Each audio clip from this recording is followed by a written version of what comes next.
Hi hello నమస్తే. నేను journalist Sai. Jagtial Jeevan Reddy గారు దాదాపుగా పార్టీ మారబోతున్నారనే సంకేతాలు వినిపిస్తున్నాయి.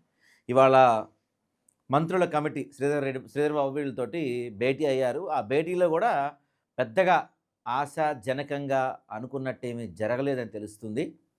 నాకున్న సమాచారం ప్రకారం ఆల్మోస్ట్ కన్ఫర్మ్ అనుకునేది ఎటువంటి డౌట్ లేదు. దాదాపుగా 99% ఈ నెల 25వ తేదీన జీవన్ రెడ్డి గారు రాజీనామా చేయబోతున్నారు.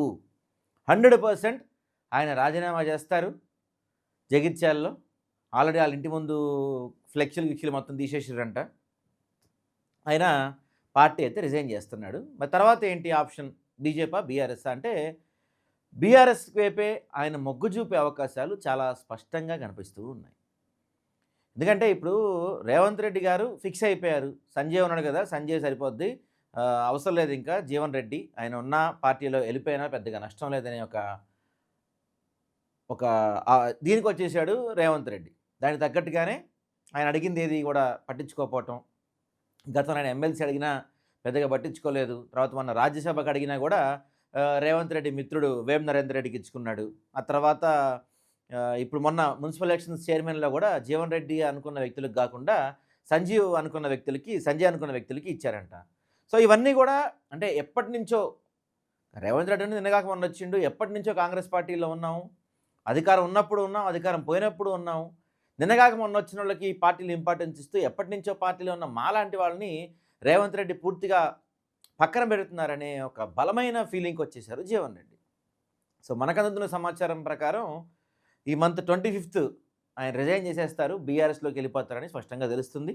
ఎందుకంటే ఆయన బీఆర్ఎస్కి బీజేపీతో మాట్లాడారంటే ఇద్దరి ముందు 2 డిమాండ్స్ పెట్టారు.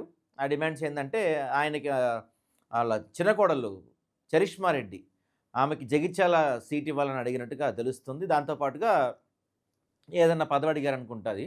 సో నాకు తెలిసిన దాని ప్రకారం బీఆర్ఎస్లో అయితే ఈయనకి జనరల్ సెక్రటరీ సంథింగ్ ఏదో పోస్ట్ ఇస్తామని చెప్పారంట.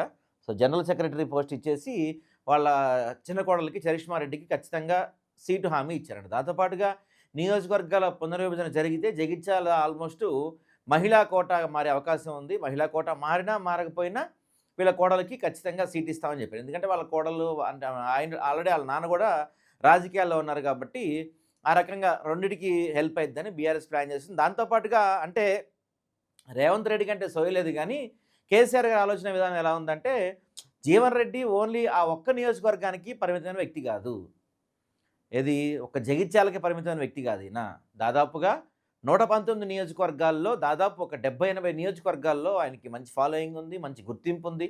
కాంగ్రెస్ సీనియర్ నాయకుడిగా చాలా ఆయనకి పరిచయాలు ఉన్నాయి. సో అలాంటి వ్యక్తి మన పార్టీలో ఉంటే కాంగ్రెస్ నాయకుల్ని చాలామందిని కూడా తిరిగి ఆకర్షించగల కెపాసిటీ ఉన్న వ్యక్తిగా కేసీఆర్ భావించారు. దానికి తగ్గట్టుగానే జీవన్ రెడ్డికి ఆహ్వానం పంపించారంట. ఆయన దానికి ఆల్మోస్ట్ అంటే ఇవాళ ఇందాక కూడా ఒక గంట 2 గంటల క్రితం కూడా శ్రీధర్ బాబుతో మీటింగ్ జరిగింది. శ్రీధర్ బాబుతో జరిగిన మీటింగ్లో కూడా ఈయన జీవన్ రెడ్డి అడిగిన ఏమీ అయినట్టు కనపడలేదు. అంతకుముందు మీనాక్షి నటరాజన్ గారితో మీటింగ్ జరిగినప్పుడు కానీ, లేకపోతే వాళ్ళ శ్రీధర్ బాబు జరిగినప్పుడు కానీ, లేకపోతే మన మీడియా అడిగినప్పుడు కానీ పదే చెప్తున్న మాట ఒకటే, ఒకసారంటే ఊరుకుంటాం, ప్రతిసారి పదే అవమానిస్తూ ఉంటే ఎలా ఊరుకుంటాం? నిన్నగాక మొన్న వచ్చిన సంజయ్కి ఇంపార్టెన్స్ ఇచ్చుకుంటూ ఎప్పటి నుంచో పార్టీలో ఉన్న మమ్మల్ని పక్కన పెట్టేసి ఎమ్మెల్సీ అడిగితే ఇవ్వలేదు, రాజ్యసభ అడిగితే ఇవ్వలేదు, కనీసం మున్సిపల్ కార్పొరేషన్ చైర్మన్ కూడా మా వర్గానికి కాకుండా కట్టబెడుతుంటే ఇంకెందుకు ఉండాలి ఈ పార్టీలో అనే ఒక దీనికి ఆయన వచ్చేసినట్టు తెలుస్తుంది. సో ఖచ్చితంగా 25th రిజైన్ చేసేస్తారు. బీఆర్ఎస్కే వెళ్ళడానికి ఎక్కువ అవకాశాలు ఉన్నాయి. బీజేపీలో కూడా ఆయన సేమ్ చెప్పారంటే కానీ బీజేపీలో ఏదో డీల్ సెట్ అవ్వలేదు అనుకుంటా. అంటే ఆయన అడిగిన సీటు ఇవన్నీ బీఆర్ఎస్ వాళ్ళు ఆఫర్ ఇచ్చారు. పైపెచ్చు ఎందుకంటే కేసీఆర్కి తెలుసు జీవన్ రెడ్డి యొక్క క్యాపబిలిటీ, కెపాసిటీ తెలుసు, రాష్ట్ర వ్యాప్తంగా ఆయనకన్నా ఫాలోయింగ్ తెలుసు. కాబట్టి అలాంటి ఫాలోయింగ్ ఉన్న మాస్ లీడర్ని, పైగా రెడ్డి కమ్యూనిటీకి సంబంధించిన వ్యక్తిని అధికార కాంగ్రెస్ పార్టీలోంచి తీసుకొచ్చి పార్టీలో చేర్చుకుంటే ఇప్పుడు బీఆర్ఎస్కి రాష్ట్ర వ్యాప్తంగా మైలేజ్ వస్తుంది, బూస్ట్ అవుతుంది.